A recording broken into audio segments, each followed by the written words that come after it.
Distinguidos participantes y señor docente, es un honor darles la bienvenida al Diplomado de Actualización Jurídica para la Magistratura, organizado por la Escuela de Derecho, Investigación y Formación.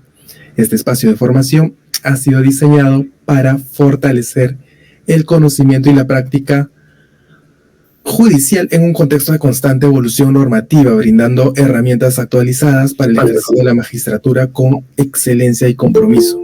Este diplomado forma parte del programa de preparación para el PROFA y el programa de ascensos, contribuyendo al desarrollo profesional de los operadores de justicia, y asimismo expresamos también nuestro agradecimiento al Colegio de Abogados del Callao, entidad que otorga la certificación a los participantes, garantizando el reconocimiento académico de esta capacitación. Esperamos que este diplomado sea un escenario de aprendizaje, reflexión, crecimiento profesional en beneficio de la comunidad y de los participantes. Así que calurosamente les damos la bienvenida. Es un honor dar inicio a este diplomado de actualización jurídica, y qué mejor manera de hacerlo con la presencia de un destacado especialista en la materia. Hoy contamos con la participación del doctor Luis Sáenz Dávalos, reconocido experto en Derecho Constitucional y Procesal Constitucional, docente ordinario de la Asociación Peruana de Derecho Constitucional, y además de desempeñarse como asesor del despacho en el Tribunal Constitucional, a quien calurosamente le damos la bienvenida. Muy buenas noches, doctor. Tiene los micrófonos. Muchas gracias. Ante todo, agradezco la invitación que se me ha conferido para participar en este evento especializado que, como ya ha sido anticipado, va a abordar un grupo de temas vinculados tanto al derecho constitucional como al derecho procesal constitucional, materias que esperamos exponer de una manera bastante didáctica, a la par que sucinta, porque según he podido apreciar del grupo de temas que se me ha pedido efectuar un desarrollo o una explicación, puedo constatar de que se trata de temas bastante vastos, bastante amplios, sobre los cuales naturalmente mucho se podría debatir en la doctrina, pero el propósito, obviamente, de quien en este momento va a acompañarlos en calidad de docente, es básicamente el de tratar de proporcionarles los insumos antes referidos, pero de una manera bastante esquemática, didáctica, yo diría hasta telegráfica, porque lo que se trata principalmente es de proporcionarles los conocimientos que puedan considerarse como más directos, más específicos, para que evidentemente ustedes puedan tener una visión lo suficientemente comprensiva de lo que estos temas representan. Bueno, el primer tema que se me ha pedido exponer esta noche tiene que ver con el poder constituyente y con el poder constituido. Bueno, en la doctrina constitucional, evidentemente mucho se habla, y se habla desde los orígenes del constitucionalismo, de ambos conceptos. A veces hay quienes consideran que se trata de cosas similares, de cosas parecidas, de cosas análogas, pero esto no es rigurosamente así. Como vamos a poder apreciarlo inmediatamente, cuando hablamos del poder constituyente, estamos hablando en rigor del órgano de creación, de elaboración de la norma constitucional, como norma fundamental de un Estado, ¿correcto? Al poder constituyente se le suele considerar como un poder esencialmente originario, pero a la par representa la máxima expresión de la soberanía o de la voluntad popular. ¿Esto qué significa? Que cuando evidentemente un Estado decide organizarse jurídicamente, y lo hace básicamente a través de una norma fundamental conocida como Constitución, recurre para tal propósito al poder constituyente, con la finalidad de que sea ese poder constituyente el que precisamente diseñe los parámetros a partir de los cuales evidentemente habrá de aparecer el contenido constitucional, lo que en la práctica representa exactamente una constitución. Ahora bien, el poder constituyente, fíjense bien, en la teoría, en la doctrina contemporánea, se suele decir de que es un órgano de creación, pero sujeto a determinadas peculiaridades, a determinadas características, de las cuales podríamos mencionar tres como las principales. Se suele decir que es un poder único, se suele decir que es un poder extraordinario, y se suele decir, por lo menos en teoría, que es un poder ilimitado. ¿Por qué se dice que el poder constituyente es un poder único? Porque la tarea que ejerce el poder constituyente solamente la puede poner en práctica él mismo. Es decir, ningún otro poder ¿no? Ninguna otra manifestación de voluntad personal, colectiva o de carácter social puede ser capaz, obviamente, de ejercer la denominada función constituyente o de detentar el poder constituyente. Evidentemente, nadie, ¿no?, dentro del Estado puede hacer las veces de un poder constituyente. ¿Por qué? Porque el poder constituyente es el poder inicial, el poder de creación. Del poder constituyente es de donde recién van a ser la voluntad colectiva expresada en una constitución con el propósito de desarrollar o establecer los parámetros conforme a los cuales esa sociedad o ese Estado va a desenvolverse. Evidentemente, pues, al poder constituyente no se le puede comparar con ningún otro órgano del Estado. Más bien, como lo veremos más adelante, del poder constituyente nacen o devienen los denominados poderes constituidos, porque el poder constituyente es en esencia el poder creador o el poder de creación, mientras que los poderes constituidos, como veremos luego, son más bien los poderes creados a partir de la voluntad del poder constituyente y de acuerdo a los parámetros establecidos en la norma fundamental. También se dice que el poder constituyente es un poder extraordinario, y se suele decir esto básicamente por lo siguiente, porque la tarea que él mismo ejerce, es decir, la tarea de elaborar una norma constitucional, es una tarea atípica, es una tarea ocasional, no es una tarea que se pone de manifiesto todos los días o de modo constante o permanente. En realidad, cuando un Estado decide crear una constitución o autorregularse a partir de lo que establece la Constitución, se convoca a un poder constituyente y el poder constituyente evidentemente opera de manera ocasional, ¿no? Opera de una manera transitoria, cumple con el rol o con la labor o con la tarea o con la responsabilidad de elaborar la norma constitucional.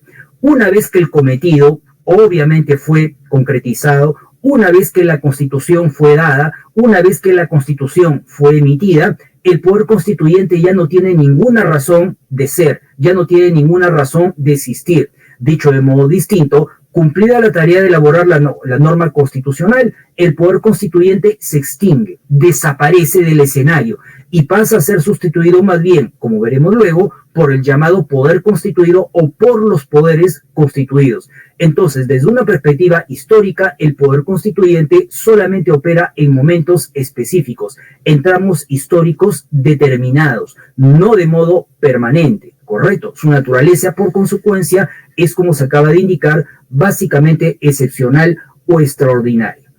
En la teoría tradicional o antigua, ¿no?, en los orígenes del constitucionalismo, también se solía decir, y con bastante recurrencia, de que el poder constituyente era un poder ilimitado. ¿Y por qué se decía que era un poder ilimitado? Porque evidentemente si la tarea de elaborar una constitución representa recién el punto de inicio del orden jurídico, representa recién el diseño del esquema conforme al cual el Estado y la sociedad van a desarrollarse, está claro que evidentemente, en teoría, nadie podría decirle al poder constituyente qué cosa es lo que tiene que hacer. El poder constituyente es recién el órgano de creación, el órgano que va a establecer a partir del contenido constitucional cómo se va a desenvolver el Estado o a qué parámetros jurídicos va a responder o a qué tipo de valoraciones o en qué tipo de valoraciones se va a apoyar. Por consiguiente, en teoría, el poder constituyente se decía en algún momento, ¿no?, se encuentra, ¿no?, eximido de cualquier tipo de condicionamiento, de cualquier tipo de límite, en la medida en que evidentemente recién está estableciendo los parámetros de juridicidad a partir de los cuales un Estado y su sociedad van a desenvolverse. Ahora bien, no en vano hemos dicho de que esto se decía en la teoría tradicional, que el poder constituyente era un poder ilimitado. Y digámoslo de verdad, de alguna manera esto tenía alguna razón de ser, bajo la lógica de que el poder constituyente representa, como dije hace algunos instantes, la máxima expresión de la soberanía popular, la máxima expresión de la decisión del pueblo. Sin embargo, mucho cuidado, contemporáneamente ese concepto de que, o esa idea de que el poder constituyente es ilimitado, ha más bien pasado a ser sustituida por una idea distinta, mucho más remozada, mucho más contemporánea. La idea de considerar de que el poder constituyente es más bien el poder que más potencialidad, que más capacidades tiene. No se acepta hoy en día o ya no se suscribe la idea de que sea un poder ilimitado por una razón muy simple. Porque en la práctica, ocurre que el poder constituyente sí tiene ciertos condicionamientos, y esto es fácil de demostrarlo. El poder constituyente evidentemente no puede desenvolverse de una manera anárquica. El poder constituyente no puede desenvolver sus tareas o responsabilidades de una manera desorganizada. Tiene que sujetarse a una especie de estatuto o reglamento interno elaborado por el propio órgano constituyente con el propósito de cumplir su tarea, que es la elaboración de la Constitución.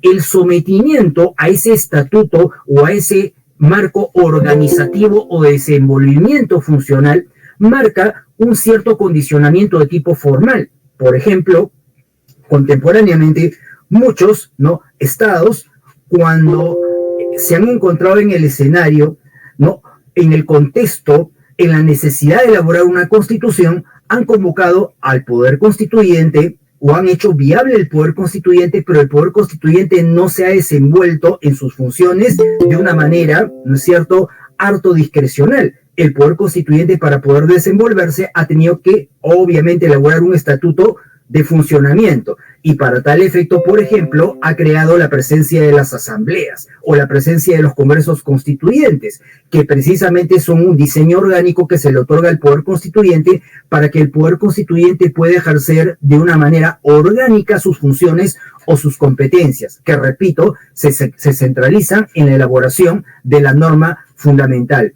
La idea, correcto, de que el poder constituyente es el pueblo mismo, tal vez era una idea, vamos a decirlo así, un poco utópica, un poco romántica, propia de una época en que las sociedades eran pequeñas y el mismo pueblo podía autoconvocarse en una gran asamblea y decidir cómo debía ser el Estado a través de una constitución que recién nacía.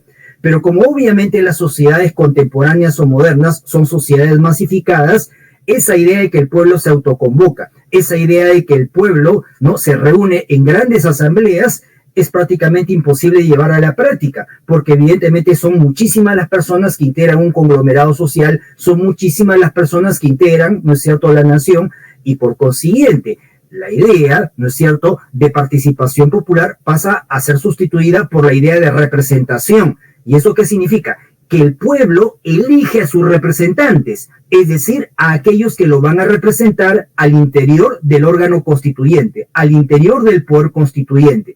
Pero como obviamente esos representantes que van a desempeñar la tarea o la labor constituyente requieren desarrollar su tarea de una manera ordenada, tienen que aprobar su propio estatuto organizativo de funcionamiento y no pueden salirse de ese estatuto, tienen que sujetarse en la responsabilidad que ejercen a lo que ese mismo reglamento o estatuto de funcionamiento ha establecido.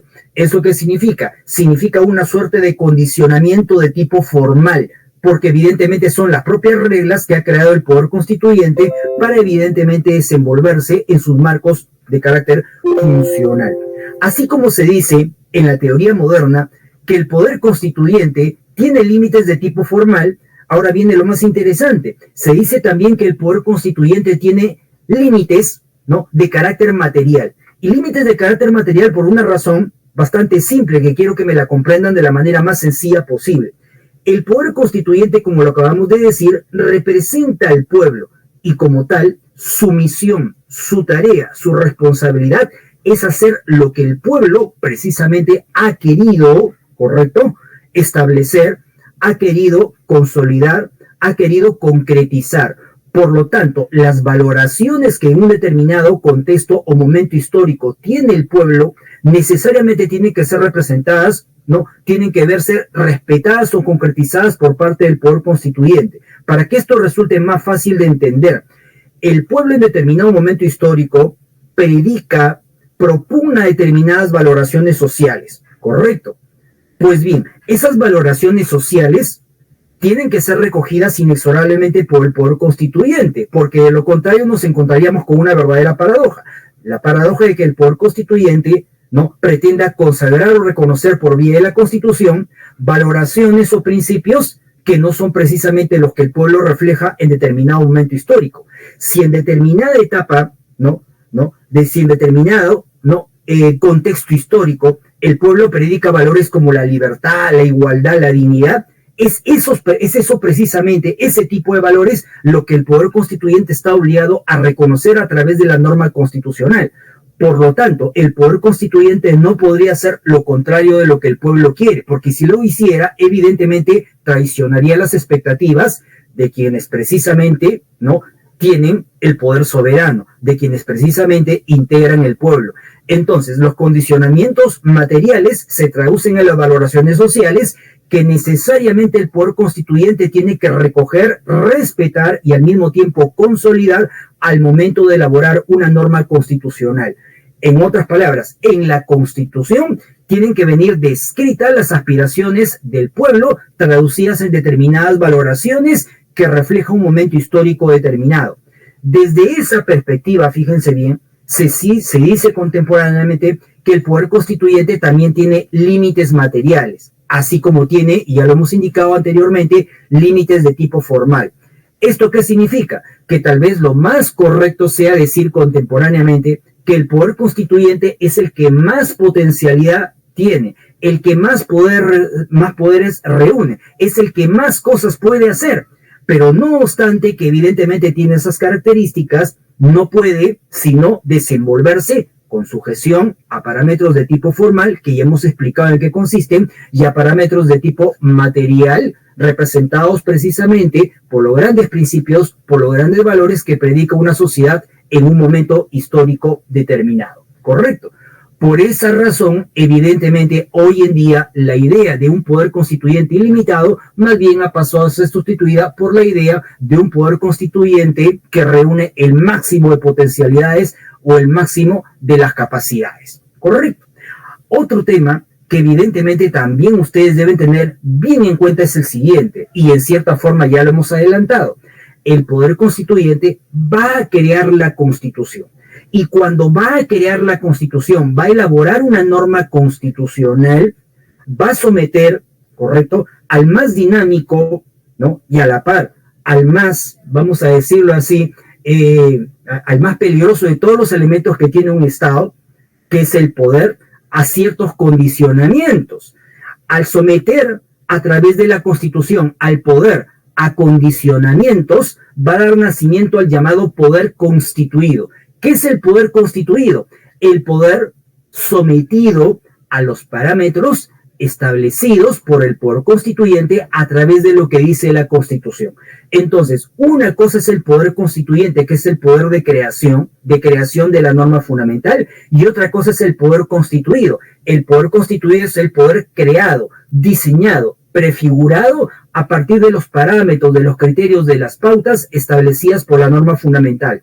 El poder constituyente es el poder creado, mientras que el poder constituyente es el poder creador. Reitero, el poder constituido es el poder creado, mientras que el poder constituyente es el poder creador. ¿Correcto? Ahora bien, el poder constituido, evidentemente como tal, y de acuerdo a lo que establece la Constitución, sí se encuentra severamente condicionado o limitado. ¿Y limitado a qué? A lo que la Constitución ha establecido. La Constitución en rigor regula el Estado, y el Estado, como ustedes bien saben, tiene tres elementos: el pueblo, el territorio y el poder. Pero de esos tres elementos, el más importante de regular, el más importante de encuadrar jurídicamente es el poder. ¿Por qué? Porque, como lo he indicado hace algunos instantes, el poder es el elemento dinámico. Si a ese elemento dinámico nosotros no lo sometemos a causas de tipo jurídico, puede generar, ¿no?, puede degenerar, digámoslo de verdad, en concentración, y toda concentración es peligrosa, o puede degenerar en anarquía. Entonces existe la necesidad de que el poder esté sometido a pautas, esté sometido a parámetros, pero estamos hablando en este otro nivel más bien del poder constituido.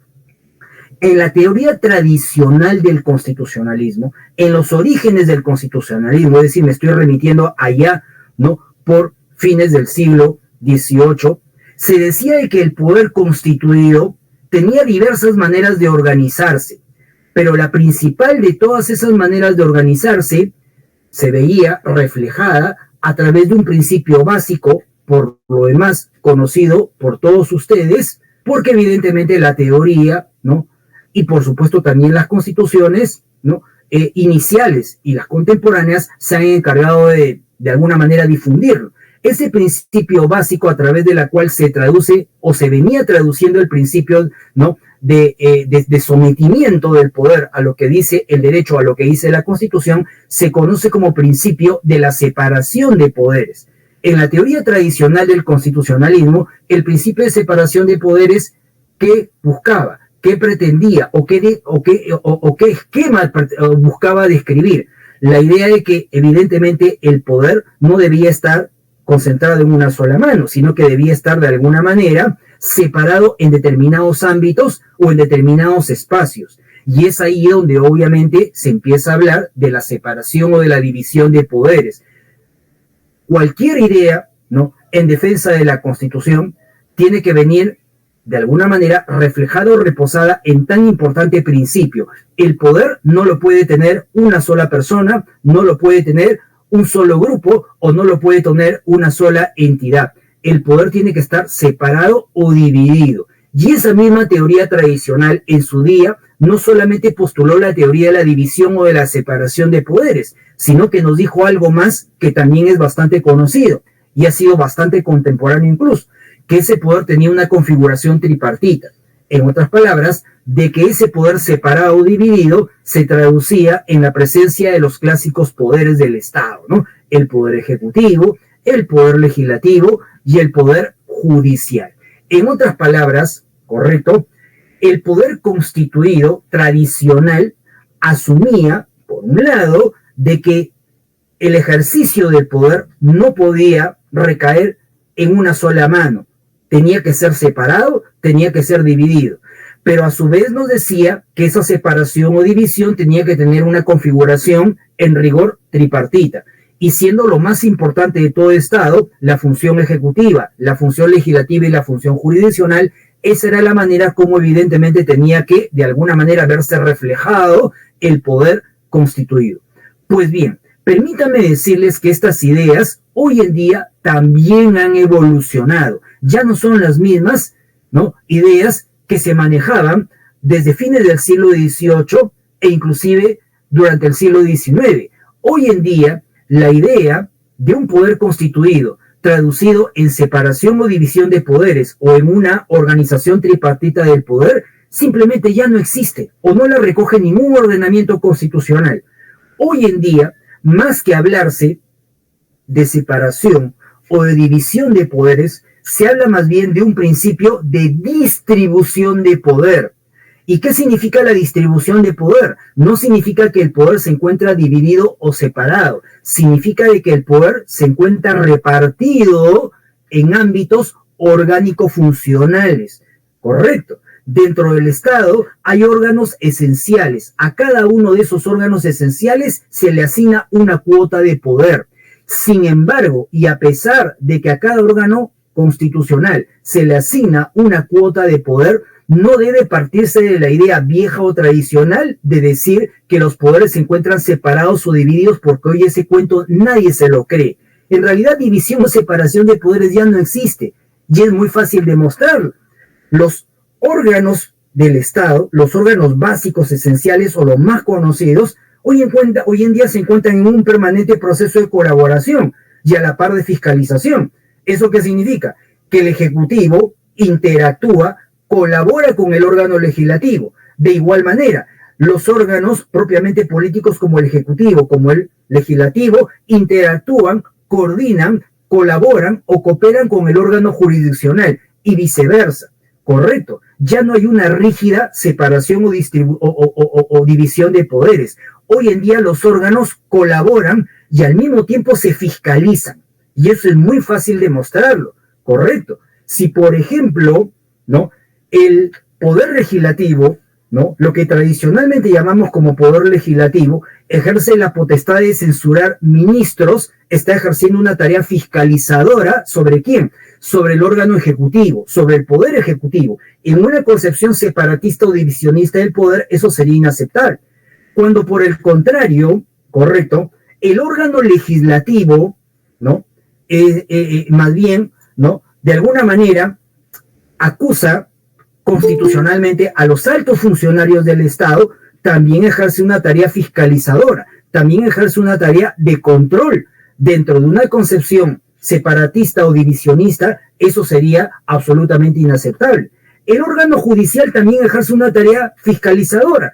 Como ustedes bien lo saben, y sobre todo aquellos que son magistrados o aspiran a hacerlo, el Poder Judicial, o lo que tradicionalmente llamamos Poder Judicial, es un órgano que también cumple roles fiscalizadores. Por ejemplo, los jueces pueden inaplicar una ley del Congreso cuando esa ley es contraria a la Constitución. Cuando evidentemente ejercen esa tarea de ejercicio del control difuso, evidentemente lo que están haciendo en el fondo es controlar al órgano legislativo. Si lo que se inaplica, si lo que se deja sin efecto más bien es una norma no emitida por el órgano legislativo, sino más bien por el órgano ejecutivo, también se estará ejerciendo una tarea de control o una tarea de tipo fiscalizador. En el Estado moderno, entonces, ya no es pues aceptable, ya no es asimilable una teoría de puro divisionismo o de pura separación. Que muchas constituciones, entre ellas las peruanas, nos sigan diciendo machaconamente o nos sigan diciendo tradicionalmente que hay un principio de separación o división de poderes, puede tender a responder a razones históricas, pero hoy en día eso ya nadie se lo cree. Hoy en día los órganos se encuentran en un permanente proceso de control o fiscalización, y basta con que ustedes revisen, por ejemplo, ¿no?, el texto Teoría de la Constitución de Carl Lowenstein para que ustedes puedan verificar de que evidentemente hay una relación de pesos y contrapesos entre los diversos órganos constitucionales relevantes de un Estado, y por lo tanto, separación o división de poderes en rigor ya no existe. Pero así como división o separación de poderes ya no existe en rigor en el Estado contemporáneo, tampoco existe, mucho cuidado, ¿no?, una absoluta, ¿no?, configuración tripartita en el ejercicio del poder, cuando evidentemente el Estado, en los orígenes del constitucionalismo, recién buscaba organizarse, recién buscaba estructurarse, podía pensarse, podía entenderse como perfectamente legítimo el que cada Estado tuviera básicamente un poder ejecutivo, un poder legislativo o un poder judicial. Pero hoy en día eso ya tampoco se da. ¿Por qué? Porque hoy en día la estructura moderna de los Estados tiene tantas funciones o tantos roles como necesidades, como objetivos tiene que perseguir el mismo. Por consiguiente, la clásica configuración tripartita del poder ha pasado a ser sustituida por una configuración orgánica totalmente distinta, una configuración donde nos encontramos con una multiplicidad de órganos constitucionales que están más allá o que desbordan la lógica estrictamente tripartita de lo que es un Estado. Y es muy fácil demostrarlo. Para muestra, lo que ocurre con el ordenamiento constitucional peruano, solamente para muestra. Obviamente esto puede ser replicado también en otros modelos que nos ofrece el derecho comparado. En el Estado peruano, ¿cuántos órganos constitucionales existen? Por supuesto que existe el órgano legislativo, por supuesto que existe el órgano ejecutivo, por supuesto que existe el órgano judicial, pero junto con esos órganos clásicos, cuya importancia nadie pone en tela de juicio ni retasea, han aparecido una multiplicidad de órganos constitucionales, todos ellos importantes, todos ellos relevantes, todos ellos trascendentes. Ahí tienen, por ejemplo, al Tribunal Constitucional, ahí tienen, por ejemplo, a la Defensoría del Pueblo, ahí tienen al Ministerio Público, ahí tienen a la Contraloría General de la República, ahí tienen a la Superintendencia de Banca y Seguros, ahí tienen a los órganos que integran la estructura, ¿no?, de carácter electoral. En suma, cada Estado moderno tiene tantos órganos como necesidades tiene que satisfacer, y cada uno de esos órganos cumple un rol trascendental. No puede decirse de que los poderes clásicos son más importantes que el resto de órganos constitucionales. Cada órgano, dentro del ejercicio funcional, dentro de la tarea que obviamente desempeña, tiene su propia importancia. Y ya no se habla pues de una concepción tripartita del poder, se habla de una nueva configuración orgánica en el Estado contemporáneo. Entonces, ni división ni separación de poderes, ni tampoco concepción tripartita del poder. El poder constituido moderno es un poder donde se asigna cuotas de desenvolvimiento, de competencia o de atribuciones para una multiplicidad de órganos constitucionales. Y por lo demás, todos y cada uno de esos órganos constitucionales están expresamente reconocidos en su estatus, funcionamiento y competencias al interior de la propia norma constitucional. Y ninguno puede predicar una supremacía por encima del resto. Esos discursos que ustedes a veces escuchan pues, en los noticieros o colgados en los periódicos, a título de los cuales determinados personajes dicen hay un poder primero en el Estado o un primer poder del Estado, son totalmente inaceptables, pues. Hoy en día todos los órganos son importantes, todos los órganos son trascendentales, todos los órganos son valiosos, correcto, y cada uno de ellos ejerce sus atribuciones, sus competencias dentro de los marcos prefijados por la norma constitucional. Y algo más, esas atribuciones, esas competencias que ejerce cada uno de esos órganos no representan una separación radical de poder, representan más bien una asignación de funciones, representan un rol de equilibrio y constante colaboración a nivel estatal y no significan obviamente que los órganos se encuentren al 100% divididos o al 100% separados como se decía pues en los orígenes del constitucionalismo. Eso por si acaso tengan ustedes bien en cuenta. Entonces retomando la idea, el poder constituyente es un poder de creación de la norma fundamental. El poder constituido es un poder creado. ¿Y creado por quién? Creado por la Constitución, que a su vez derivó de la voluntad del poder constituyente. El poder constituido, por otra parte, y esto ya lo he adelantado, ya lo he anticipado, sí se encuentra severamente más limitado que el poder constituyente. ¿Por qué? Porque la Constitución, ¿no?, establece marcos de desenvolvimiento para cada órgano constitucional, establece marcos de competencia o de función para cada uno de los órganos del Estado, y por lo tanto un órgano del Estado no podría hacer aquello, ¿no?, que la Constitución no le permite, o no podía invadir las atribuciones o competencias del resto de órganos constitucionales. Por lo tanto, en el ejercicio de sus funciones o de sus responsabilidades, necesariamente tiene que responder a los mandatos constitucionales. Allí es donde se desnaturaliza ese mensaje, ¿no?, de observancia de las atribuciones que la propia Constitución le ha dado a cada órgano constitucional, se configura automáticamente un fenómeno de inconstitucionalidad sobre el cual evidentemente pueden haber todo tipo de consecuencias, entre ellas la de tipo represivo, pero ese es un tema del que nos ocuparemos todavía en la charla que nos corresponde desarrollar el día sábado. Entonces tengan bien en cuenta ese detalle. Si ustedes quieren averiguar quiénes fueron los primeros doctrinarios que exploraron esas diferencias entre el poder constituyente y el poder constituido, les sugiero que lean un clásico como el representado obviamente por el abad Emmanuel Sieyès, que tiene un famoso librito, ¿no?, publicado allá por los albores de la Revolución Francesa, que se llama ¿Qué es el tercer Estado? Bueno, Emmanuel Sieyès es el primer teórico que nos habla de esas profundas diferencias entre lo que es un poder constituyente como poder creador y lo que son los poderes constituidos como poderes creados. Y obviamente de ahí arranca toda la teoría contemporánea que debemos entenderla en sus reales términos. Eso por si acaso, ténganlo ustedes bien en cuenta. ¿Correcto? Hablemos ahora de un tema bastante vasto, un tema sobre el cual se podría hablar muchísimo y podríamos hablar toda la noche y más de una sesión sobre el mismo. Pero evidentemente necesitamos proporcionar algunas ideas elementales. En el esquema que a mí se me ha dado, en la baluta que se me ha dado, se me ha pedido que hable de derechos fundamentales y de derechos constitucionales.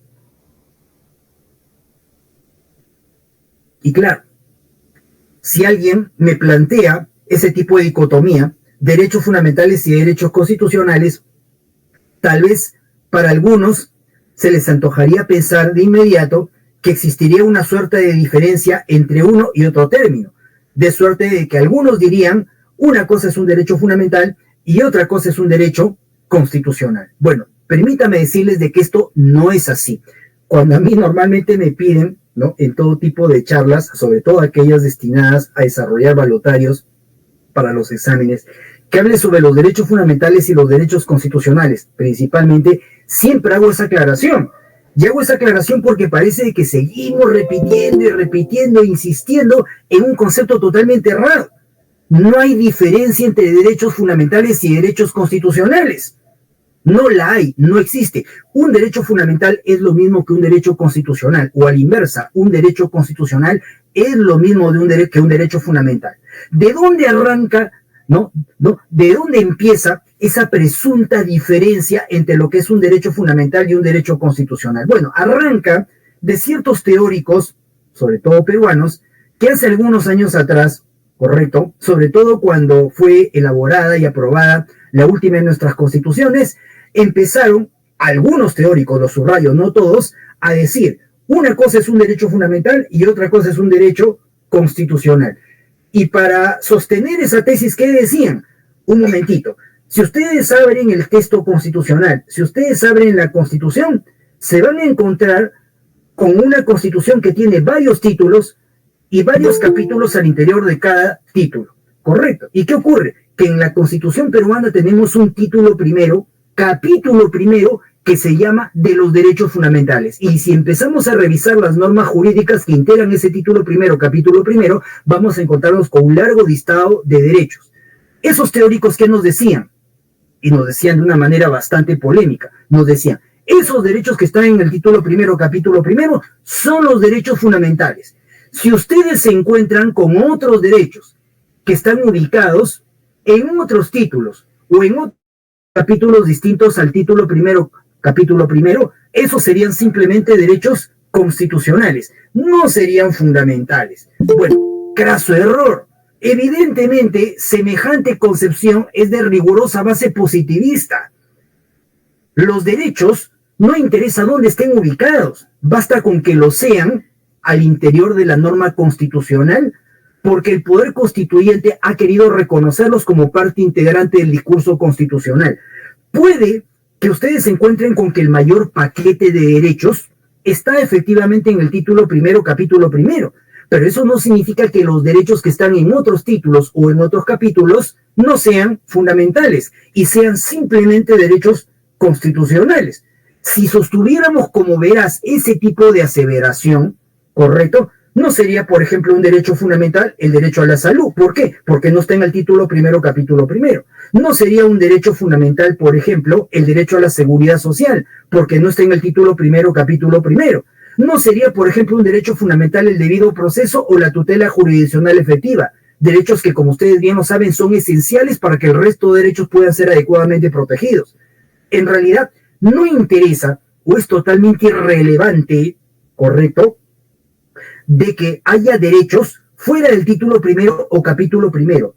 Todos los derechos, por el solo hecho de pertenecer a la Constitución, más allá del lugar donde se encuentren, ¿no?, reconocidos, son fundamentales. ¿Y qué significa que son fundamentales? Que son trascendentales, que son relevantes, que son importantes, que el poder constituyente ha querido categorizarlos al máximo nivel y colocarlos dentro del texto constitucional. Eso de que solamente son fundamentales del título primero, capítulo primero, no se lo cree nadie, y no se lo cree en particular el Tribunal Constitucional, nuestro supremo intérprete de la Constitución, que si ustedes revisan su jurisprudencia se van a percatar que indistintamente habla de derechos fundamentales o constitucionales, y deja de lado por completo esa famosa concepción supuestamente distintiva entre lo que es un derecho fundamental y un derecho constitucional. Todos los derechos que han sido reconocidos, en otras palabras, y reitero, a nivel del texto constitucional, más allá del lugar donde se ubiquen, son fundamentales. Todos, correcto. Evidentemente uno podría plantearse, ¿y por qué hay un título primero, capítulo primero llamado los derechos fundamentales? Porque probablemente el constituyente, que tampoco tenía por qué ser jurista, básicamente tenía base política, lo que ha querido es colocar a los derechos más conocidos, correcto, o a los más frecuentes de ser invocados en la primera parte de la Constitución. Probablemente ese haya sido el motivo, pero de ese motivo no se puede deducir la tesis absolutamente errónea de que el resto de derechos que no están en el título primero, capítulo primero, no sean fundamentales, no sean trascendentales, no sean importantes. Eso es absolutamente inaceptable. Entonces, la tesis que ustedes deben manejar es de que todos los derechos que están en la Constitución son fundamentales o son constitucionales. Ahora, si por supuesto les hicieran una pregunta así forzada, ¿no?, que dijera, bueno, pero alguna explicación tiene que haber, la única explicación es la que les acabo de decir, que hay un grupo de derechos que están en el título primero, capítulo primero, y hay otros derechos que están en otros títulos, en otros capítulos pertenecientes a esos títulos, pero no hay otra manera de poder explicar. Y esa explicación, evidentemente, es absolutamente de raíces, ¿no?, rigurosamente positivistas, y no tiene ningún tipo de asidero, ni mucho menos la comparte, insisto, nuestro supremo intérprete de la Constitución. Un término que sí más bien sí deben tener bien en cuenta, y sobre el que vamos a volver más adelante, es el relativo a los derechos humanos. Aquí sí existe cierta diferencia, pero básicamente es sistemática. El término derechos fundamentales o constitucionales suele ser utilizado sobre todo cuando nos referimos a los derechos que son reconocidos al interior de un ordenamiento jurídico perteneciente a un cierto Estado.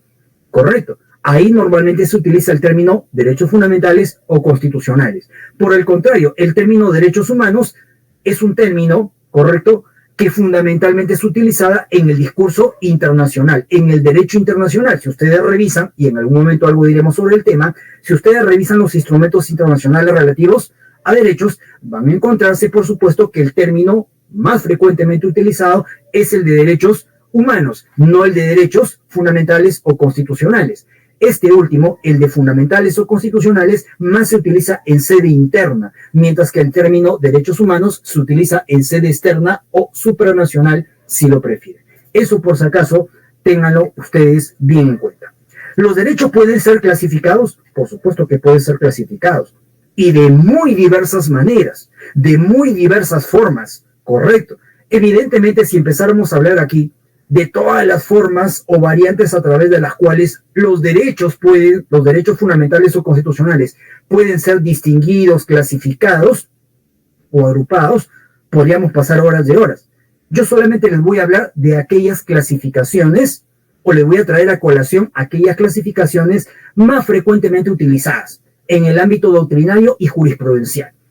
Por lo demás, son aquellas clasificaciones que de alguna manera tienen un cierto sesgo de utilidad, tienen algún tipo de margen en cuanto a su utilización. Por lo tanto, son bastante recurrentes, son bastante frecuentes. Una primera clasificación de los derechos atiende a su origen. Y es una clasificación, estoy totalmente seguro que todos conocen. Los derechos, de acuerdo a su origen, pueden ser clasificados o agrupados por tendencias, por grupos que fueron naciendo en determinados momentos históricos. Los primeros derechos que nacieron históricamente, que acompañaron inclusive al nacimiento del constitucionalismo hacia fines del siglo XVIII, fueron los derechos individuales y los derechos políticos. Si ustedes revisan, ¿no?, las primeras enmiendas que se hizo a la Constitución norteamericana en 1787, o examinan la Declaración Francesa de los Derechos y Deberes del Hombre, ¿no?, y las constituciones posteriores a nivel europeo, se van a percatar que los primeros derechos que el constitucionalismo se esfuerza en reconocer son los derechos de tipo político y los derechos de tipo individual. Derechos de tipo individual como por ejemplo la libertad de palabra, la libertad de imprenta, la libertad religiosa, derechos políticos como el derecho de elegir o ser elegido.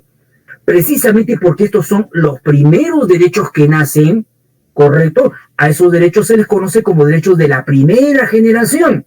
Son el primer grupo, el primer paquete, el primer sector, si lo prefieren. Pero, ¿qué ocurrió? Ocurrió de que el Estado, durante el siglo XIX, y más aún en el último tramo de ese periodo, empezó a transformarse. Empezó a sufrir profundos cambios, ¿no? Profundas, ¿no es cierto?, mutaciones, porque una serie de fenómenos que no acompañaron al nacimiento del constitucionalismo se hicieron presentes, sobre todo en el último tramo del siglo XIX. Fenómenos como la industrialización, ¿no?, la masificación social, el aumento de la pobreza, las evidentes desigualdades sociales, las crisis económicas, dieron lugar ¿a qué? A que los estados, y por supuesto, en el marco organizativo que cada uno de ellos imponía desde la perspectiva constitucional, llegaran al convencimiento pleno de que si bien los derechos de la primera generación habían sido importantes, esenciales en su momento, ahora había que prestar atención a nuevos derechos, derechos que ahora empezaron a asumir un rol protagónico, porque evidentemente siendo importantes derechos como la libertad o derechos como la participación política, ahora teníamos que buscar, ¿no?, otro tipo de objetivos, objetivos como la igualdad entre las personas, la plena dignidad entre los individuos, y dentro de esa lógica es que empezaron a aparecer en las cartas constitucionales, ya entrado el siglo XX, un nutrido grupo de derechos que evidentemente se les conoció como derechos de la segunda generación. A esos derechos de la segunda generación, ¿no?, se les conoce como derechos sociales, económicos y culturales. Y las primeras cartas constitucionales que reconocen estos derechos sociales, económicos y culturales fueron la Constitución Mexicana de 1917 y la Constitución Alemana de 1919. Esas fueron las primeras constituciones que empezaron a hablarnos, primero de una manera bastante tímida y después de una manera bastante constante y cada vez más expansiva, de ese segundo grupo de derechos, partiendo de la premisa de que si bien no se estaba renunciando a los derechos de la primera generación, era necesario complementar a estos primeros con una nueva jornada, con un nuevo catálogo de derechos. Y esos derechos eran los de tipo social, económico y cultural, que empezaron, insisto, durante los primeros años del siglo XX y que continuaron en una fuerte y severa expansión a nivel de las cartas constitucionales de los diversos continentes del mundo con el paso de los años. ¿Correcto?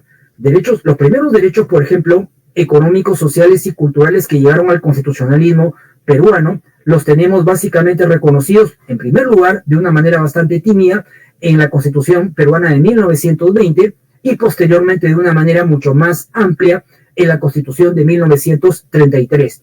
Ya, por supuesto, de una manera mucho más orgánica en las posteriores constituciones de 1979 y 1993. Pero ¿cuál era la idea de este segundo catálogo de derechos, de esa segunda generación de derechos? La idea de propender a que la satisfacción plena de los seres humanos, la realización plena de los individuos, ya no solamente debía responder a factores de libertad o factores de participación, sino que ahora tenía que comprometer objetivos de plena igualdad, y eso solamente se podía lograr en búsqueda, ¿no?, o en la lógica de un efectivo reconocimiento de este segundo grupo de derechos a los que se les denominó como derechos de la segunda generación. Pero cuidado, el catálogo de derechos desde una perspectiva histórica tampoco se ha mantenido inalterable, tampoco se ha mantenido, ¿no es cierto?, detenido o petrificado. La experiencia, tanto comparada como interna, nos ha evidenciado de que los derechos han estado en constante innovación. Y efectivamente, si repasamos las cartas constitucionales modernas, nos vamos a dar cuenta con bastante rapidez de que ahora inclusive, ¿no?, desde fines del siglo XX y ya bien entrado el siglo XXI, se empieza a hablar de derechos de la tercera o inclusive de la cuarta generación. Derechos típicos, por ejemplo, de la tercera generación son los derechos ecológicos. Derechos típicos de la cuarta generación son, por ejemplo, los derechos de solidaridad. Y hoy en día, estos derechos también los tienen reconocidos en las cartas constitucionales modernas, ¿correcto? ¿Eso qué significa? Que desde una perspectiva histórica, el catálogo de derechos, de atributos esenciales de la persona, continúa en constante evolución, en constante crecimiento. Entonces, no pensemos de que solamente hay dos generaciones. Las dos generaciones básicas, evidentemente, en su momento fueron importantes, pero ahora el catálogo se muestra como evidentemente mucho más progresivo, como mucho más, ¿no es cierto?, innovador. Y eso lo reflejan nuevas jornadas, nuevas tendencias, nuevas generaciones de atributos esenciales de la persona, ¿ya? Bueno, esta es una primera clasificación que estoy totalmente seguro, convencido que todos ustedes la conocen. Hay una segunda clasificación que es bastante interesante, sobre todo para aquellos que ejercen la tarea jurisdiccional. Es la clasificación de los derechos que atiende a su alcance jurídico normativo. Esta clasificación tiene una cierta relación con la primera clasificación, pero desemboca en algunas reflexiones bastante interesantes porque tiene que ver con la tarea de administrar la justicia, de concretizar los mandatos constitucionales. Esta segunda clasificación de los derechos tiene que ver, insisto, con el alcance jurídico normativo de los atributos esenciales de la persona. Y los derechos fundamentales, desde el punto de vista de su alcance jurídico normativo, pueden ser distinguidos o clasificados entre derechos fundamentales operativos y derechos fundamentales programáticos. Inmediatamente paso a explicarles de qué se trata esto.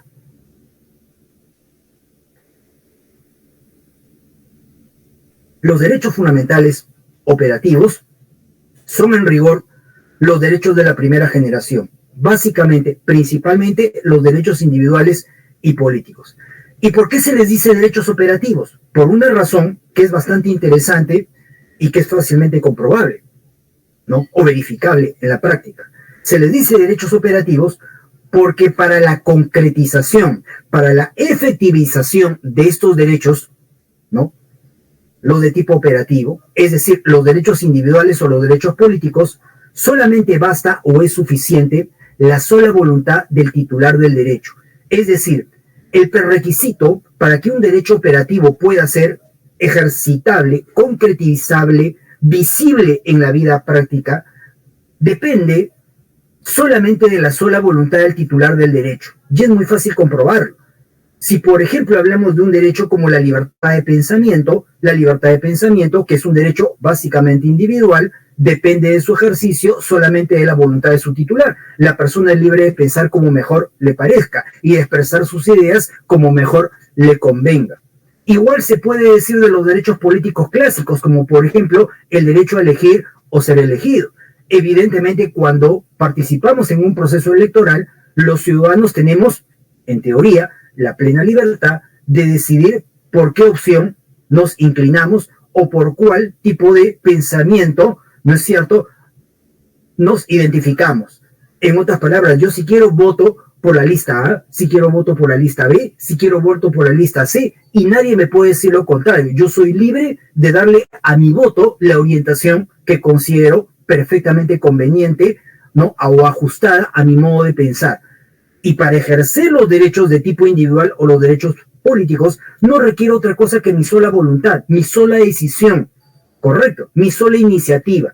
Si yo en este momento quiero ejercer mi libertad de tránsito o de locomoción, que es un típico derecho individual, ¿qué requiero? Solamente mi voluntad, solamente mi decisión. Si yo quiero salir a la calle y pasear o circular, obviamente, por una avenida o por una, ¿no es cierto?, o por una determinada zona, ¿no?, adyacente a mi distrito, lo único que necesito es mi sola voluntad.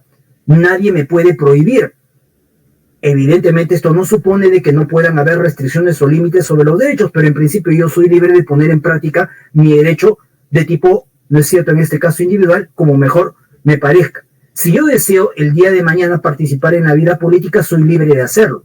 Si yo deseo votar, correcto, por una persona o por un determinado partido o movimiento político, soy libre de hacerlo y nadie me puede imponer lo contrario. El presupuesto para que los derechos de tipo operativo puedan concretizarse en la práctica no depende sino de la sola voluntad del titular del derecho. Si por el contrario, el Estado pretende intervenir de una manera desproporcionada sobre esos derechos, se produce un exceso, se produce un contrafuero y frente a ese exceso o contrafuero se puede plantear, como lo veremos todavía en la siguiente sesión, un típico reclamo constitucional, un proceso constitucional, porque el Estado no puede actuar o comportarse más allá de aquello que la Constitución ha reconocido cuando se habla del discurso de los derechos de tipo individual o político, ergo de los derechos de tipo operativo. Distinto es el caso con los derechos programáticos. Los derechos programáticos, a los que algunos autores también denominan como derechos prestacionales, parten de un supuesto distinto. Los derechos de tipo programático normalmente son los derechos de la segunda generación, es decir, los derechos sociales, económicos y culturales. Y fíjense bien en el siguiente detalle. Estos derechos se caracterizan por una nota que es bastante interesante. Son importantes, son trascendentales los derechos de tipo programático o los derechos prestacionales, pero para poder ejercitarlos, para poder ponerlos en práctica, para gozar de los mismos, no basta o no es suficiente la sola voluntad del titular del derecho. Aquí, por el contrario, para que estos derechos de tipo programático puedan ser concretizados, efectivizados en la práctica, se requiere algo más que la sola voluntad del titular del derecho. Se requiere, ahora sí, que el Estado participe, que el Estado actúe. ¿Y cómo debe participar el Estado? ¿Cómo debe actuar el Estado? Creando, directa o indirectamente, condiciones, sobre todo de tipo material, para que estos derechos sean una realidad. En otras palabras, si yo quiero ejercer un derecho de tipo programático, ¿es importante mi voluntad? Por supuesto que lo es, pero no es suficiente. Se requiere algo más que mi sola voluntad. Se requiere que el Estado haga algo para que esa voluntad pueda concretizarse en la práctica. ¿Y por qué? Porque hay algo característico o consustancial a los derechos de tipo programático. Si el Estado no actúa, estos derechos se vuelven inertes. Estos derechos se vuelven, ¿no es cierto?, algo simplemente, ¿no?, especulativo. Se vuelven algo que no logra materializarse en la práctica. Y es muy fácil demostrarlo. La Constitución no reconoce dentro de los derechos típicamente sociales el derecho al trabajo, por ejemplo, ¿no?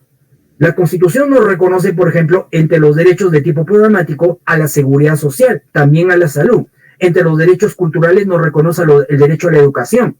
La pregunta es, ¿bastará o será suficiente mi sola voluntad, ¿no? O la voluntad de un ciudadano o de una persona para que se pueda gozar del trabajo, para que se pueda gozar de la seguridad social, para que se pueda gozar de la educación? La simple constatación que nos ofrece la realidad nos dice que no basta la sola voluntad.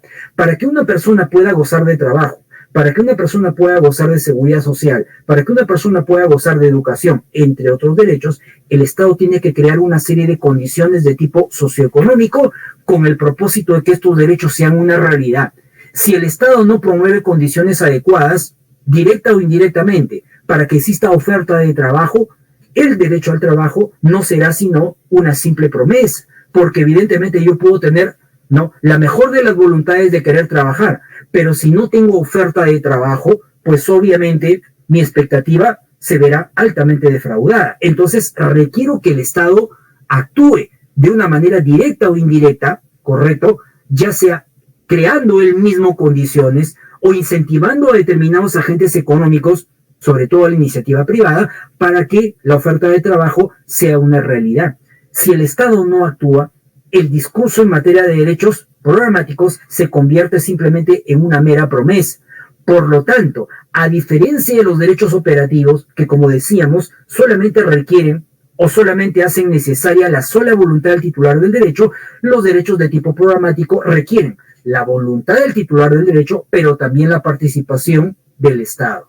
Correcto, creando condiciones de tipo material o, si lo prefieren, condiciones de tipo económico-social para que estos derechos sean una realidad. Ahora bien, hay algunos autores, algunos teóricos que pretenden restarle la importancia a los derechos de tipo programático, afirmando cosas como la siguiente, que como estos derechos dependen en buena medida del Estado, supondrían una vana promesa, porque en el fondo no dependerían únicamente del individuo, no dependerían únicamente de la persona. Por lo tanto, hay quienes, inclusive desde una perspectiva teórica bastante polémica, suelen decir que no se trataría de auténticos derechos. Este discurso evidentemente tiene que ser descartado, porque todos los derechos son importantes, como decíamos anteriormente, todos los derechos son trascendentales, pero sin embargo cada uno tiene sus propias peculiaridades. No es lo mismo un derecho de tipo operativo que un derecho de tipo prestacional o, si lo prefieren, programático. Pero el hecho de que unos derechos sean más fáciles de ejercer que otros derechos no les resta, no les merma, no les enerva la capacidad para considerarlos auténticos derechos fundamentales. Y en todo caso, la ciencia jurídica pone enormes esfuerzos para que estos derechos logren, a través de cauces jurídicos adecuados, lograr su plena consolidación. Tema al que, por supuesto, ¿no es cierto?, nos referiremos todavía en la siguiente sesión. Entonces, distingamos que los derechos por su alcance jurídico normativo pueden ser derechos operativos o derechos programáticos. Existe una tercera clasificación de los derechos que es bastante interesante, ¿no? Yo suelo particularmente bastante referirme a esta tercera clasificación y, dicho sea de paso, es una clasificación recurrentemente utilizada por la jurisprudencia peruana. Esta tercera clasificación de los derechos atiende a su forma de reconocimiento. ¿Cómo son reconocidos los derechos fundamentales o constitucionales?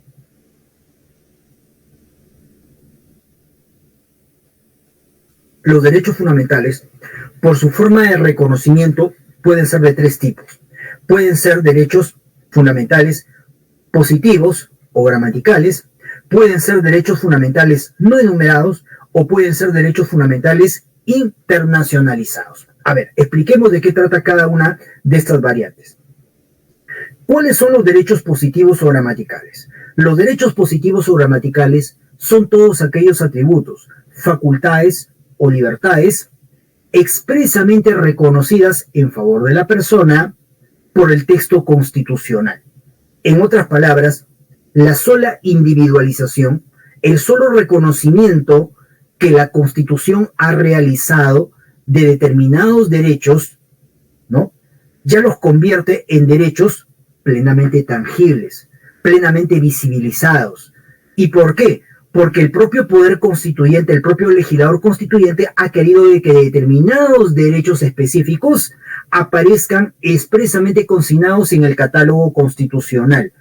es, digámoslo de esta manera, la manera más sencilla de cómo podemos encontrarnos ante los derechos fundamentales. Si yo quiero encontrarme ante un derecho fundamental o positivo, no tengo otra cosa que abrir mi Constitución. Y efectivamente, si yo me encuentro con diversas variantes de autodeterminación humana, a las cuales la Constitución les asigna el rótulo de derechos, no está en tela de juicio, bajo ningún punto de vista, que se trate de auténticos derechos fundamentales. Con esa lógica, pues, es un derecho positivo gramatical el derecho a la igualdad. ¿Por qué? Porque está en la Constitución. Es un derecho fundamental la propiedad. ¿Por qué? Porque está en la Constitución expresamente reconocida. Es un derecho fundamental la libertad individual. ¿Por qué? Porque expresamente ustedes la reconocen, ¿no? O la encuentran concretizada en el discurso constitucional, en la norma constitucional. También son derechos fundamentales expresos el derecho a la salud, el derecho a la vida, la inviolabilidad de domicilio, el debido proceso, la tutela jurisdiccional efectiva y un amplio y bastante pormenorizado catálogo de derechos que podemos, ¿no es cierto?, encontrar con solo leer, con solo tomarnos el trabajo de revisar el texto constitucional. Esos son los derechos de tipo, correcto, positivo o gramatical. Cabe, por supuesto, aclarar de que si bien un derecho positivo gramatical aparece en el texto constitucional de manera tangible, de manera indiscutible, no todos los derechos positivos o gramaticales responden a la misma peculiaridad o a la misma característica. Eso es lo que significa que hay tipos o variantes de derechos fundamentales positivos o gramaticales. Por ejemplo, en la doctrina, y esto también lo ha desarrollado mucho la jurisprudencia peruana, hay derechos con reconocimiento y desarrollo constitucional. Y hay derechos con reconocimiento constitucional, pero con desarrollo legal. En ambos casos estamos hablando de derechos fundamentales positivos o gramaticales. Pero ¿qué cosa distingue una modalidad de otra? Cuando hablamos de derechos de tipo gramatical o positivo, con reconocimiento y desarrollo constitucional. Hablamos de derechos fundamentales con reconocimiento y desarrollo constitucional cuando el derecho nace de la voluntad del poder constituyente, es decir, aparece en el discurso constitucional, aparece en la norma constitucional. Pero no solamente aparece en la norma constitucional del derecho, sino que la propia Constitución se ha encargado de decirnos en qué consiste el derecho, cuáles son los alcances del derecho, cuál es el estatuto jurídico del derecho. Y hay varios derechos de ese tipo dentro de la norma constitucional. Por ponerles un ejemplo, la propiedad. No solamente sabemos que es un derecho, ¿no?, constitucional, expreso, correcto, ha sido reconocido por voluntad del poder constituyente. Pero si nosotros queremos conocer en qué consiste la propiedad, cuál es el estatuto jurídico de la propiedad, cuáles son los límites de la propiedad, necesariamente vamos a tener que revisar diversos dispositivos de la Constitución que le prestan especial atención a los alcances que tiene la propiedad. Y efectivamente ustedes pueden revisar los artículos 70 y siguiente, y ahí se van a encontrar con que la propiedad sí tiene un desarrollo, un tratamiento, un estatuto jurídico prediseñado por el propio poder constituyente. Otro ejemplo nos lo puede graficar, qué sé yo, pues la libertad de tránsito. La libertad de tránsito es el derecho que tiene, ¿no?, toda persona de entrar, transitar o salir del territorio nacional. No cabe la menor duda que ese derecho es positivo gramatical porque está dentro de la norma constitucional. Pero ¿qué ocurre? Que la norma constitucional también ha querido referirse a los límites de la libertad de tránsito o de locomoción. ¿Y qué nos ha dicho? Nos ha dicho de que ese derecho puede ser limitado, por ejemplo, por mandato judicial, por razones de sanidad, por aplicación de la ley de extranjería e inclusive puede ser limitado o restringido en circunstancias excepcionales, es decir, en estados de emergencia o estados de sitio. ¿Eso qué significa? Que el tratamiento jurídico del derecho está dentro de la Constitución. Esos son los derechos con reconocimiento y desarrollo constitucional. Pero ahora viene el detalle interesante. Así como hay derechos con reconocimiento y desarrollo constitucional, hay también cierta clase de derechos que tienen reconocimiento constitucional, pero que no tienen desarrollo en la Constitución. El desarrollo de esos derechos más bien lo vamos a encontrar en una norma infraconstitucional. Lo vamos a encontrar más bien en el ámbito de la ley. En este segundo caso se habla de derechos con reconocimiento constitucional, pero con desarrollo legal. Un ejemplo, el artículo 27 de la Constitución. Si ustedes revisan el artículo 27 de la Constitución, van a ver que tiene una redacción bastante curiosa. Palabra más, palabra menos, que nos dice dicho dispositivo. Nos dice, la ley, ojo, la ley otorga al trabajador adecuada protección frente al despido arbitrario. Si yo leo esa norma constitucional, puedo llegar fácilmente a la conclusión de que para el Poder Constituyente existe un derecho de todo trabajador a ser protegido adecuadamente cuando es pasible, cuando es víctima de un despido arbitrario. O sea, el derecho a ser protegido adecuadamente en caso de un despido arbitrario no está en discusión. Está dentro de la Constitución, tiene reconocimiento constitucional. Pero si a mí me preguntan cuál es el contenido de ese derecho, eso ya me conduce ¿a dónde? Me conduce al ámbito legal. Y efectivamente, me conduce al ámbito legal porque así ha sido reconocido en la Constitución.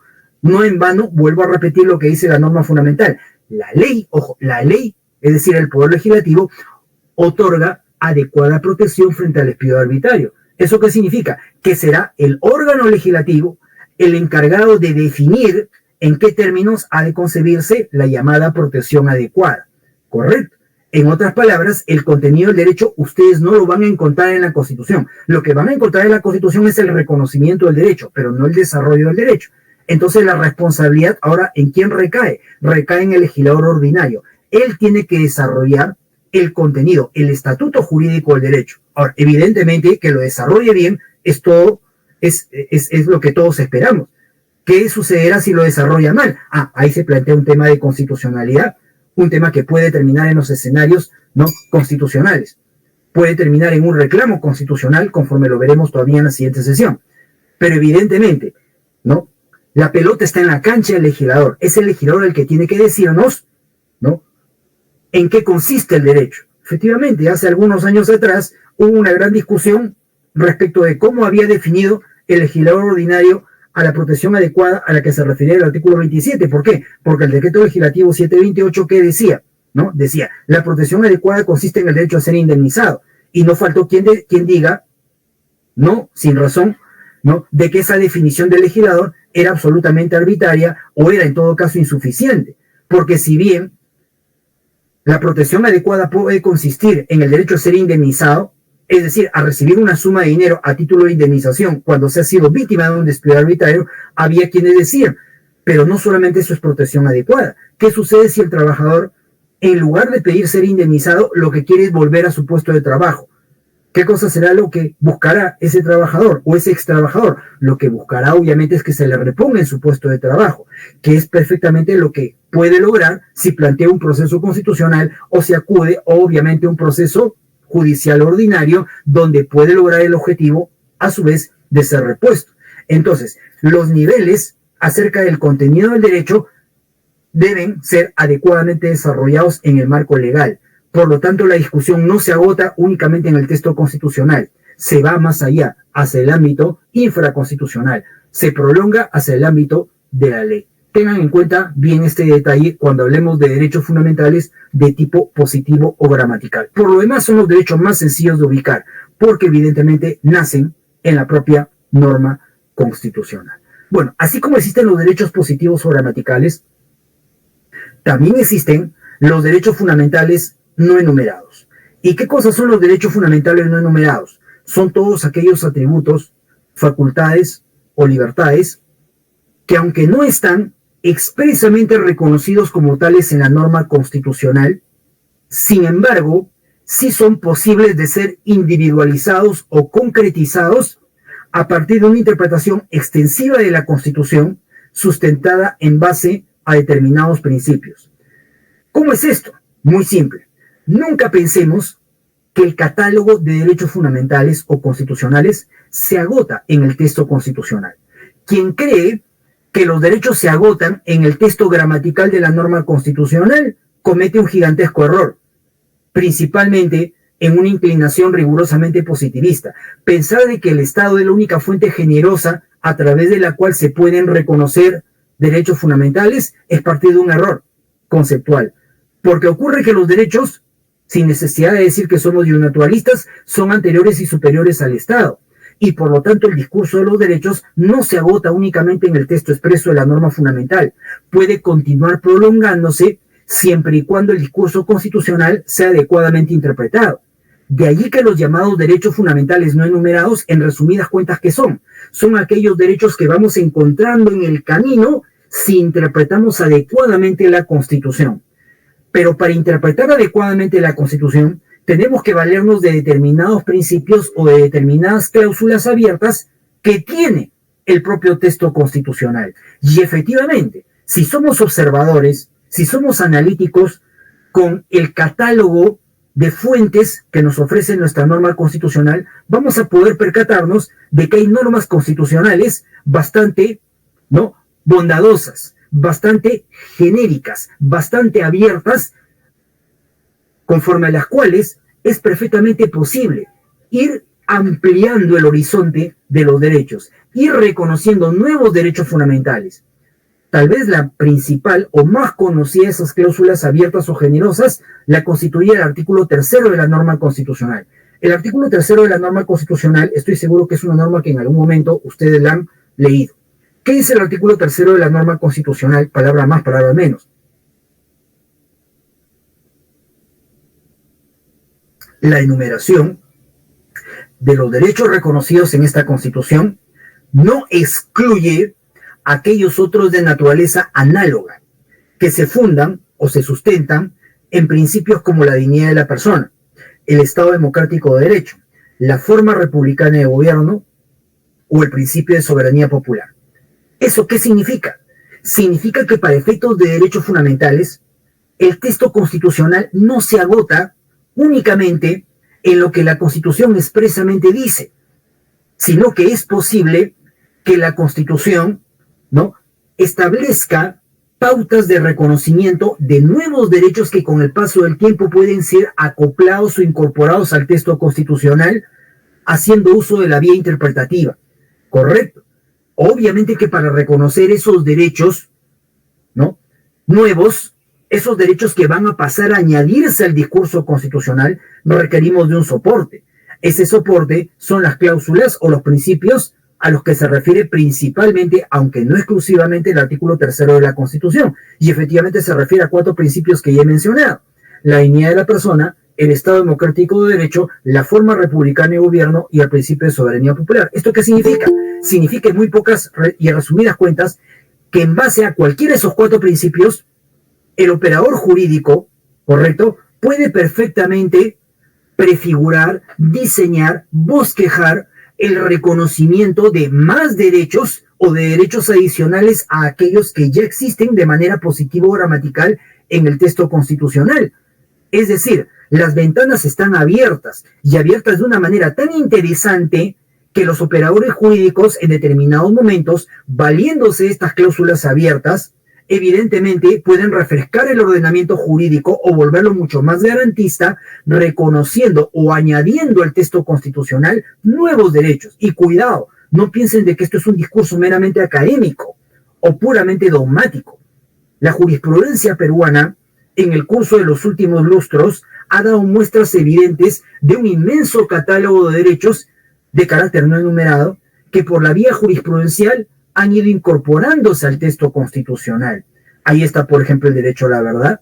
Ahí está, por ejemplo, el derecho al reconocimiento de la personalidad jurídica. Ahí está, por ejemplo, el derecho al debido proceso sustantivo. Ahí está, por ejemplo, el derecho al agua potable, que aunque ustedes me pueden decir de que ahora sí está en el texto constitucional, porque el Congreso quiso incorporarlo en una reforma emprendida hace pocos años, no hay que olvidar que su nacimiento no fue de esa manera. El nacimiento del derecho al goce y disfrute del agua potable fue una creación típicamente jurisprudencial del Tribunal Constitucional que operó allá por los años 2005-2006, y donde se nos dijo que el derecho al agua potable era un indiscutible derecho fundamental no enumerado y que presuponía una serie de contenidos, ¿no? El acceso, la calidad, la suficiencia. Ese derecho nació de modo implícito, de modo no enumerado. Como nacieron de manera no enumerada un amplio catálogo de derechos que con el paso del tiempo han ido incorporándose. Esos derechos que se van incorporando como producto del trabajo jurisdiccional o de interpretación extensiva de la que hacen gala los operadores jurídicos son precisamente los derechos fundamentales no enumerados. A los derechos fundamentales no enumerados la doctrina, por cierto, también suele catalogarlos de maneras distintas, ¿no? O sea, utilizando otro tipo de membretes, otro tipo de nombres, ¿no? Hay algunos que, por ejemplo, los llaman derechos no escritos, otros los llaman derechos implícitos, otros los llaman derechos innominados. En fin, los nombres pueden ser muchos, pero la idea de fondo es una sola. Evidentemente, hay más derechos de aquellos que encontramos expresamente reconocidos en el texto constitucional. Vale la pena también precisar un detalle que no deja de ser valioso, y lo anticipo a modo de que lo tengan bien en cuenta por si en algún momento les preguntaran.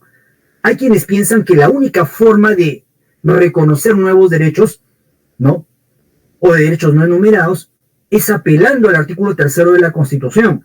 Eso es un error, porque el propio Tribunal Constitucional nos ha dicho, ¿no?, imitando mucho de lo que sucede en la jurisprudencia comparada, que el artículo 3º es la principal fuente de creación de nuevos derechos o de derechos no enumerados, pero es perfectamente posible que utilizando otras cláusulas de la misma norma constitucional que no sean el artículo 3º, pueda también abrirse, ¿no es cierto?, caminos que permitan el reconocimiento de más derechos fundamentales o de derechos no enumerados, si ustedes lo prefieren. Hay cláusulas constitucionales cuya tesitura, correcto, cuya configuración es bastante amplia, bastante extensiva y permite albergar hacia su interior la incorporación, el acoplamiento de nuevos atributos fundamentales. Les puedo mencionar un par de ejemplos. El derecho al libre desarrollo de la personalidad, nadie duda que es un derecho fundamental positivo, escrito. Pero si a ustedes les preguntaran qué es el libre desarrollo de la personalidad, no bastaría con decir es una cláusula general de libertad, porque el libre desarrollo de la personalidad es un atributo que se dispara en una serie de ámbitos, en una serie de rubros, en una serie de manifestaciones. El libre desarrollo de la personalidad permitiría que una persona invoque como nuevo derecho o como derecho fundamental no enumerado algo valioso, algo trascendental, ¿correcto?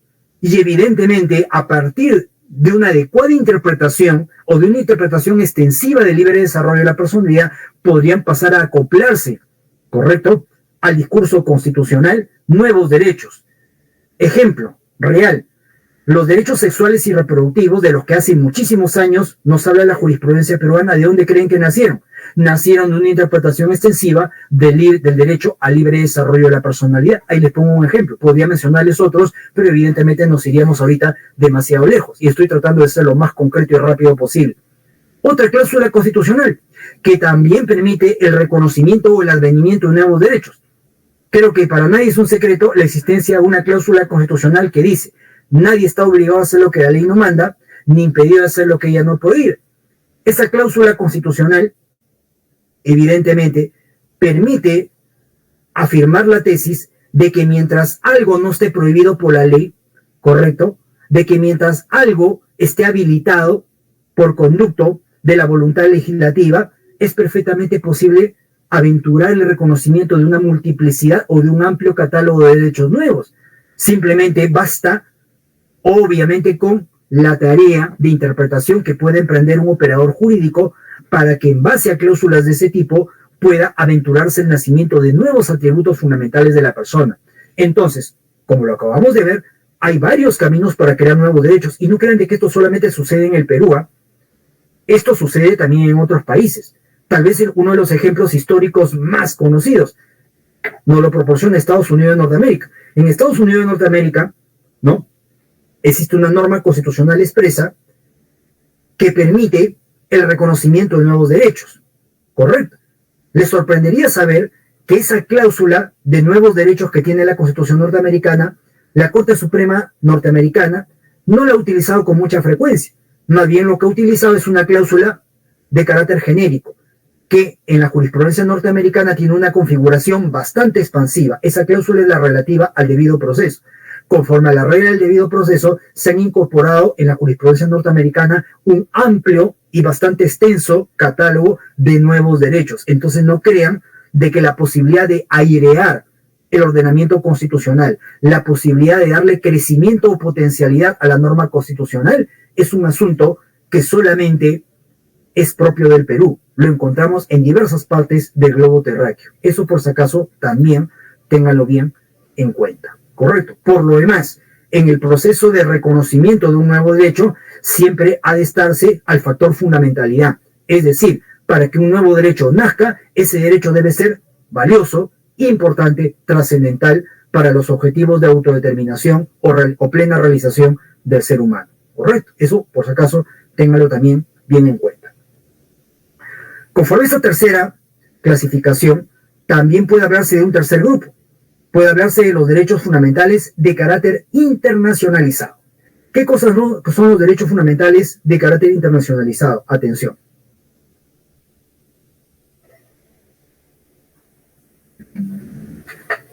Los derechos fundamentales de carácter internacionalizado son todos aquellos atributos, facultades y libertades que, aunque no están expresamente reconocidos en la Constitución, sí lo están, en cambio, en los instrumentos internacionales relativos a derechos humanos que han sido suscritos, es decir, aceptados pacíficamente por nuestro orden constitucional interno. La idea de fondo es básicamente la siguiente.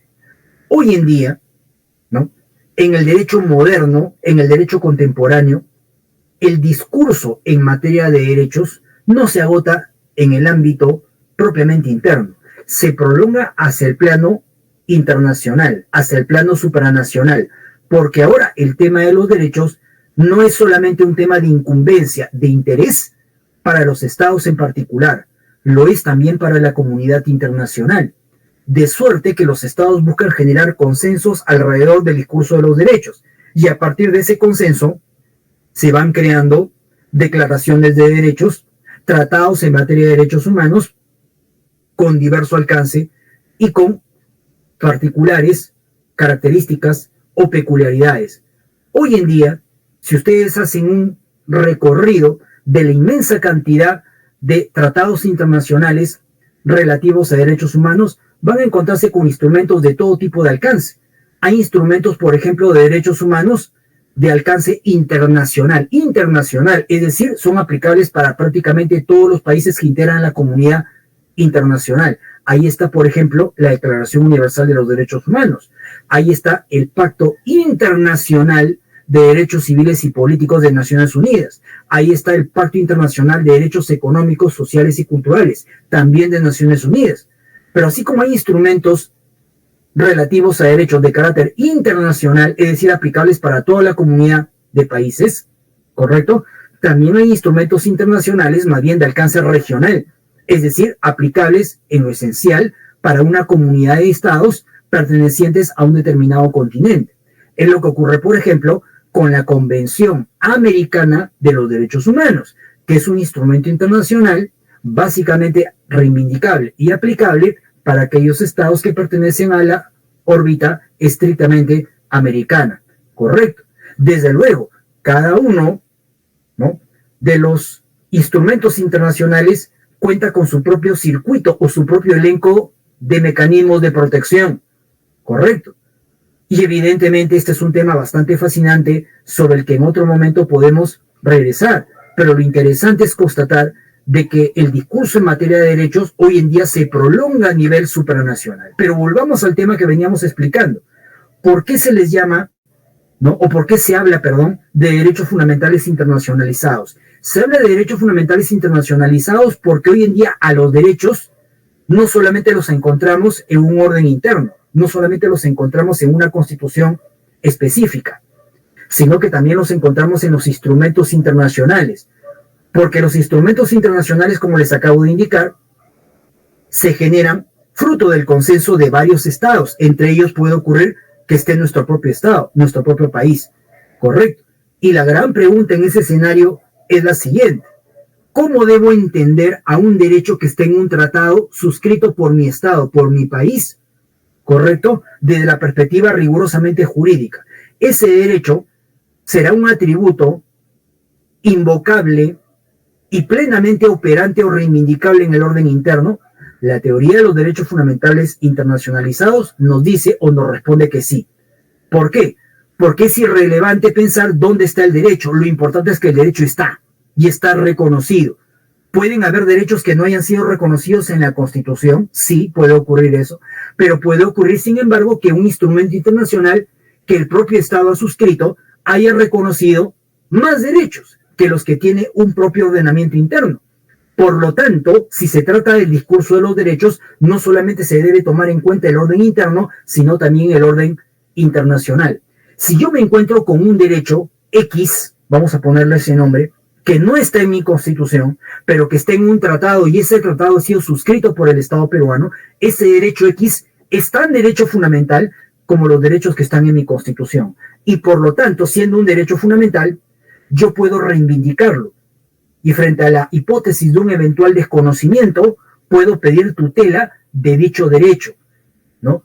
No siendo oponible el argumento de que el derecho está en el tratado, pero no en la Constitución.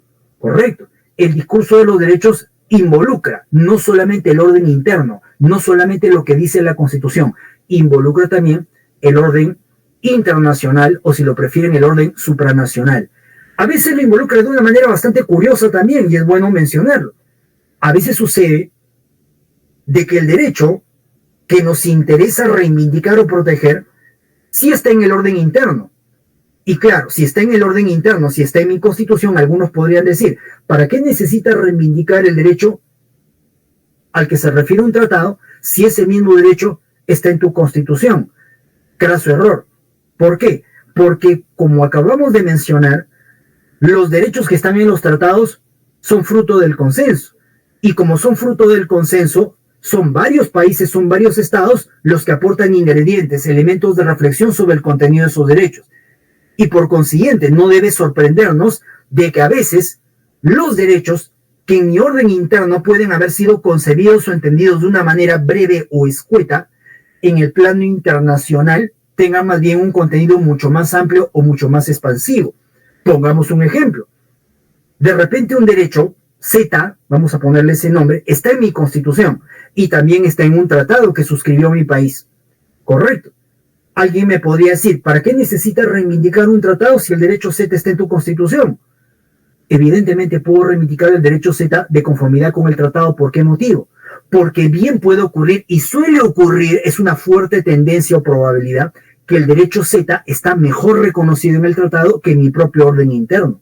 Y de estos ejemplos hay a montones, también en el ámbito de la jurisprudencia. Un derecho que puede ser pequeñito en mi orden constitucional puede ser tremendamente expansivo en el orden interno. Y ahí la pregunta que tenemos que hacernos es, ¿cuál de los contenidos es el que vincula? ¿Cuál de los contenidos es el que debe ser tomado en cuenta por los jueces? La respuesta es más que obvia. Debe ser tomado en cuenta el contenido del derecho a partir del discurso internacional. ¿Porque lo dice la teoría? No, señores. Porque lo dice la propia Constitución. Efectivamente, nuestra Constitución tiene una cláusula que seguramente ustedes han leído en más de una oportunidad. Estoy hablando de la disposición final cuarta. ¿Qué dice la disposición final cuarta de la Constitución? Los derechos y libertades que la Constitución reconoce se interpretan. ¿Cómo se interpretan? Se interpretan de conformidad con la Declaración Universal de los Derechos Humanos y los tratados internacionales en materia de derechos humanos suscritos por nuestro país. ¿Eso qué significa? Que la lectura que yo tengo que hacer de un derecho que tenga mi Constitución, pero que también tenga un tratado, es una lectura que no solamente debe tomar en cuenta el orden interno, debe tomar en cuenta por sobre todo el orden internacional, porque así lo establece la Constitución. Los derechos y libertades que la Constitución reconoce se interpretan mandatoriamente de conformidad con los instrumentos internacionales relativos a derechos humanos. Por consiguiente, hoy en día, el catálogo de derechos ya no solamente tiene que ver con el discurso propiamente interno, sino que se prolonga obviamente hacia el plano supranacional, dando lugar a que obviamente hablemos de un inmenso catálogo de atributos fundamentales de la persona, de un inmenso catálogo o repertorio de derechos fundamentales, todos ellos trascendentales, más allá de la forma como hayan sido reconocidos o concretizados. Ténganlo por si acaso esto bastante en cuenta. Vayamos a la última idea, que es una idea que obviamente podemos hablar acá solamente de una manera bastante sencilla o elemental, pero que da lugar a toneladas de literatura y también de jurisprudencia. El concepto de bloque de constitucionalidad.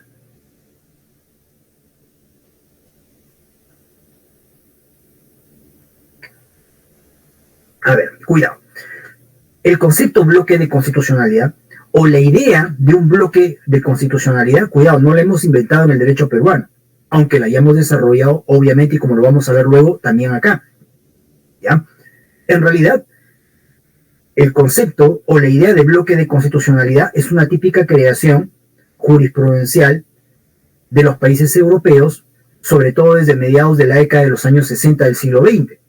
Países como principalmente Francia o España, posteriormente también Alemania, consolidaron por vía jurisprudencial el concepto de bloque de constitucionalidad y le dieron una acepción en principio genérica con la que todos estamos de acuerdo, pero que sin embargo y curiosamente no necesariamente, y como luego lo voy a explicar, tiene que ser coincidente en todos los aspectos. A ver, vayamos por lo elemental.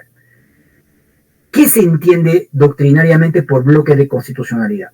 Por bloque de constitucionalidad debe entenderse un parámetro jurídico integrado, si lo prefieren, compuesto o conformado por la Constitución y por todas aquellas normas jurídicas o expresiones jurídico-normativas que le otorgan expansión al contenido constitucional. A ver, para que me entiendan bien.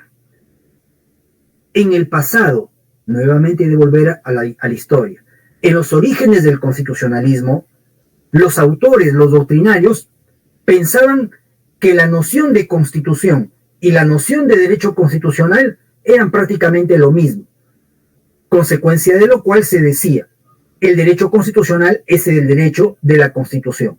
Y por lo tanto, lo que significa constitución o lo que significa derecho constitucional es prácticamente, ¿no?, una ecuación innegable. Pero el derecho constitucional no puede ser más amplio que la Constitución. La Constitución encapsula o expresa todo lo que representa el derecho constitucional. Eso era propiamente aceptable en la época de los orígenes del constitucionalismo. Pero a estas alturas del siglo XXI ya nadie se lo cree. A estas alturas del siglo XXI, tanto la teoría como por sobre todo la jurisprudencia de las altas cortes constitucionales ha puesto de manifiesto que no es igual constitución que derecho constitucional. Lo que nos ha dicho la jurisprudencia moderna es algo bastante interesante. La parte esencial del derecho constitucional, la parte básica del derecho constitucional, ciertamente es la Constitución, eso está fuera de toda duda, pero no todo el derecho constitucional está en la Constitución, porque puede ocurrir que el derecho constitucional lo encontremos en otras fuentes que no sean la propia Constitución. Gráficamente, ¿esto cómo se entiende? A ver, bueno, no estamos en una clase en vivo, pero se los voy a graficar de esta manera. A ver, imaginen ustedes lo siguiente. Voy a ponerles, bueno, estamos en una pantallita que les ruego seguir. Ustedes están viendo acá una especie de rectángulo, ¿no es cierto?, ubicado de manera vertical. En la parte central de ese rectángulo están viendo otro rectángulo mucho más pequeño de color blanquito, ¿correcto? El rectángulo más grande tiene un color, vamos a decirlo así, amarillo, casi mostaza, digámoslo de esa manera, me parece que ese es su color, ¿correcto? Y el rectángulo más pequeño es un rectángulo de color blanquito.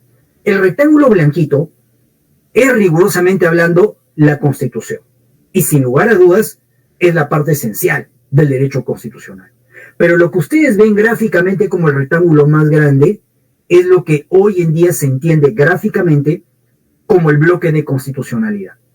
Y resulta que en el bloque de constitucionalidad ustedes se van a encontrar no solamente con la Constitución, van a encontrarse también con otras normas jurídicas que sin ser la Constitución desarrollan a la Constitución o con otras fuentes jurídicas, que también le dan expansión al discurso constitucional. Con lo cual el derecho constitucional no solamente está en la Constitución, está dentro del llamado bloque de constitucionalidad. El bloque de constitucionalidad es algo más amplio que la propia Constitución. Y si ustedes quieren hablar de derecho constitucional, el derecho constitucional no se reduce únicamente al texto de la Constitución, a la norma constitucional. Lo encuentran también en otras partes. Con lo cual, es muy importante que nos preguntemos, ¿correcto? Y a eso nos vamos a dedicar en los siguientes minutos que nos quedan.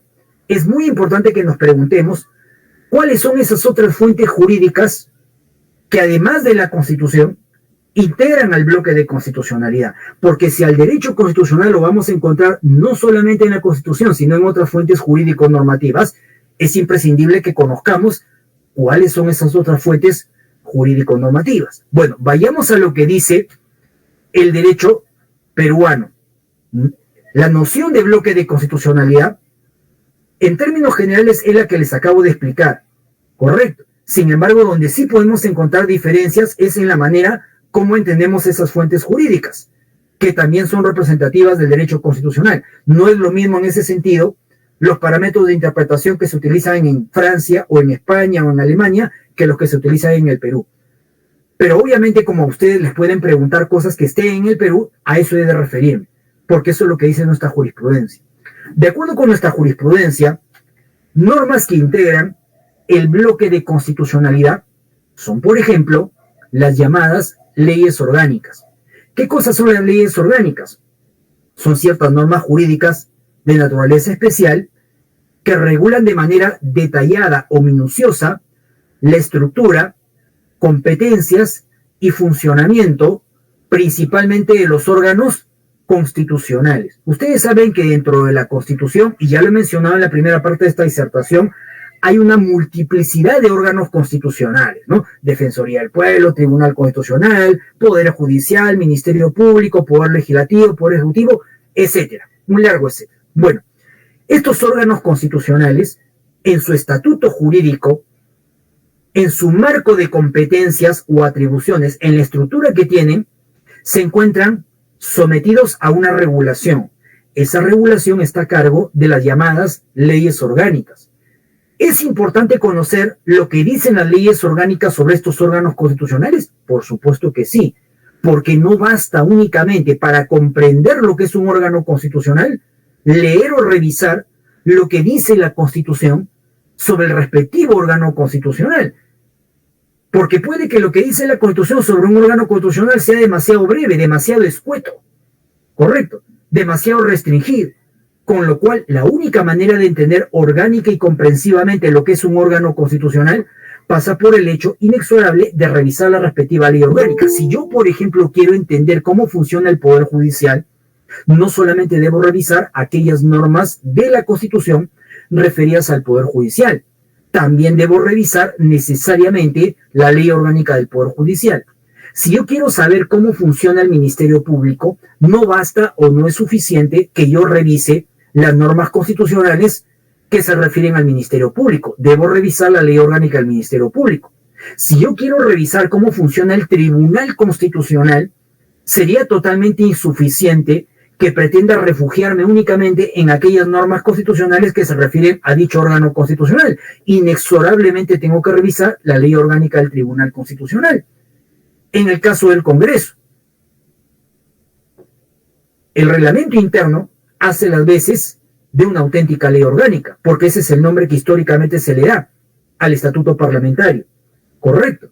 Y efectivamente, si el reglamento interno del Congreso, que es una auténtica ley orgánica, aunque no reciba ese nombre, nos dice cómo funciona el Congreso, cómo está estructurado, cuáles son sus competencias, inevitablemente para entender bien los alcances que tiene dicho órgano constitucional, no basta con revisar únicamente lo que dice la norma fundamental, tengo que revisar el reglamento interno del Congreso, y así por el estilo. Entonces las leyes orgánicas son una fuente muy rica para poder entender cuál es el estatuto jurídico que tienen los órganos constitucionales, los órganos a los que precisamente la Constitución les ha prestado especial interés. No en vano, la misma norma fundamental los ha reconocido.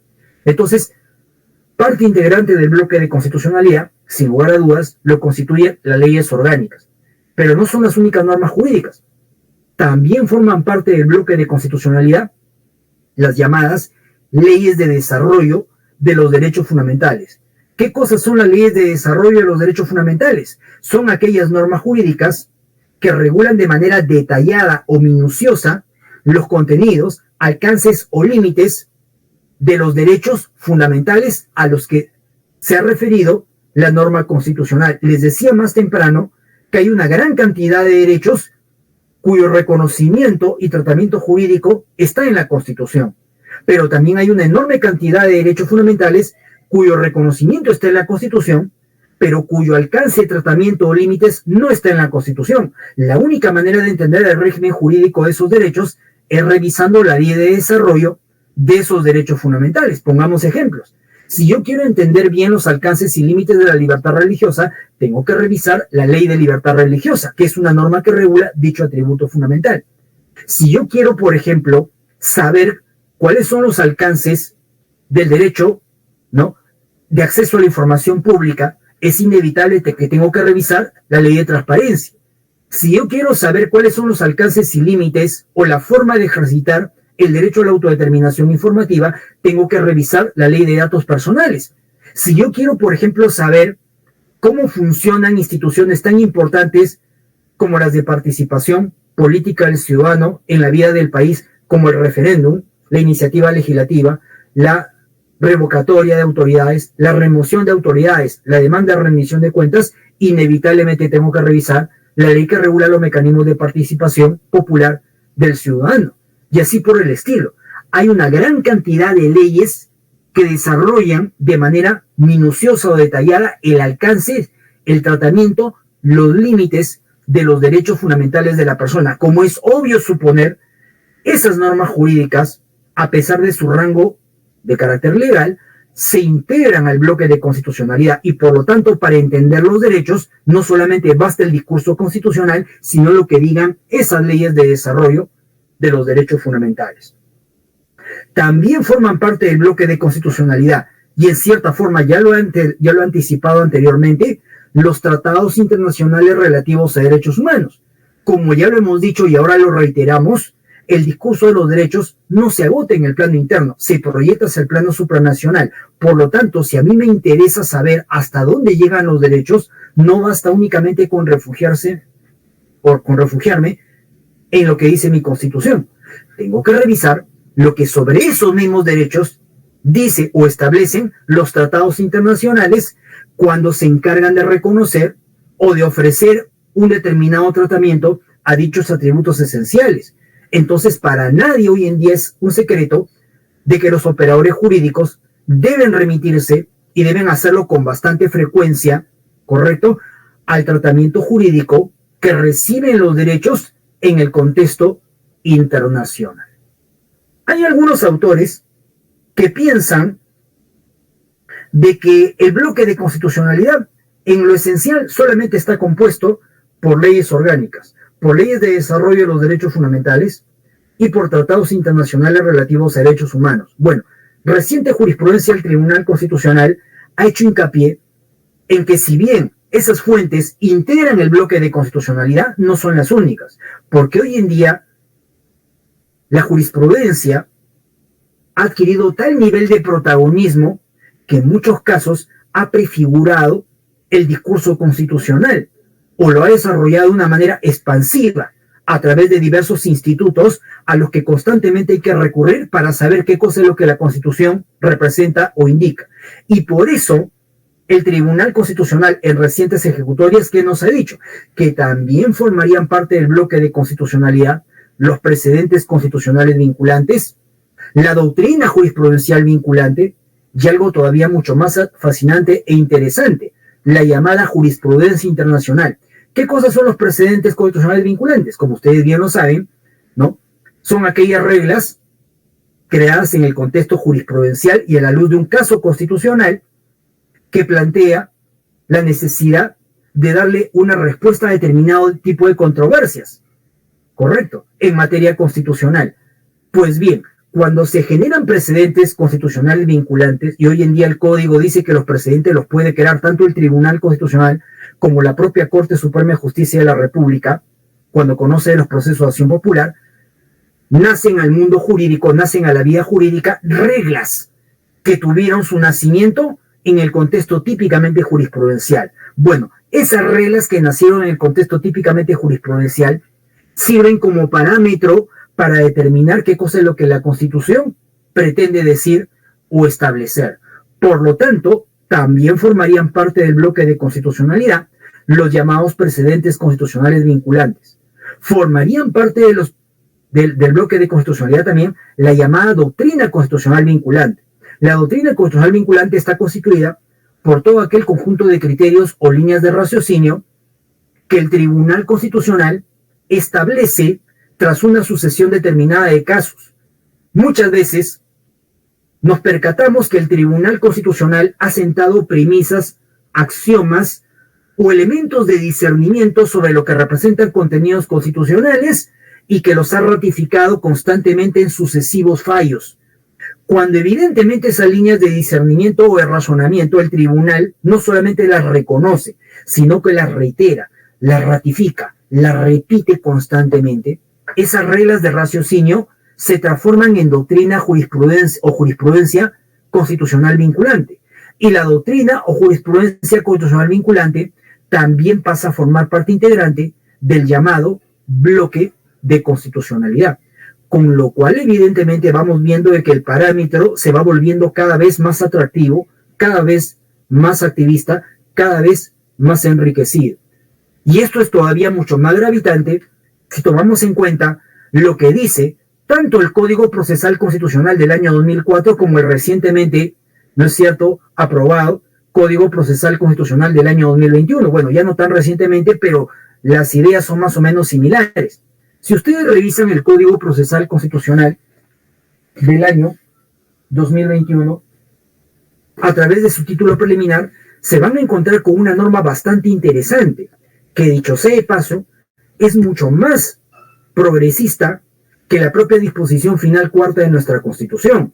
Y quiero leer textualmente esa norma para que ustedes vean cuáles son los alcances y la importancia que posee la misma. Dice el artículo 8º del título preliminar del Código Procesal Constitucional actualmente vigente, en disposición que ya la tenía el Código del año 2004. Miren lo que dice.